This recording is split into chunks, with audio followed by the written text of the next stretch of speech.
Itong makina, stock lang to eh, pero medyo matagal-tagal na. Itong makina yung gagawin ko nito kasi hindi siya umandar eh. Ang gagawin ko nito, yung baklasin ko muna to, tapos lihahin ko yung mga kalawang kasi puro na kalawang eh.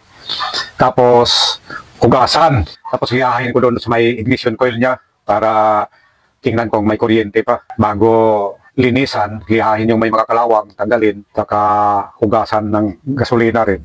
At saka paandarin natin. Yun ang una natin gagawin. Tanggalin natin ito. Tigas na, may mga kalawang eh. Ito, malapit na. Tanggal ko na yung 4 na bolt. Tanggalin muna natin itong takip para makita yung ano. Ayun, tanggal na. O, tanggal ko na. So guys, ang sinasabi ko, tanggalin o. Sira na to, dapat to, palitan to eh. Iba ko kung may mabili nito. Ito ang sinasabi ko, ito ang dapat na lihahin. Yung ito, ang ignition coil niya, ito lihahin to.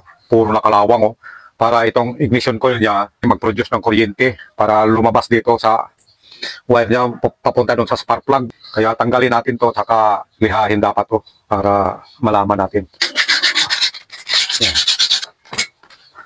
Natanggal ko yung spark plug o. Kabit natin. Tapos paandarin na natin ito. Testing mo natin kung may power.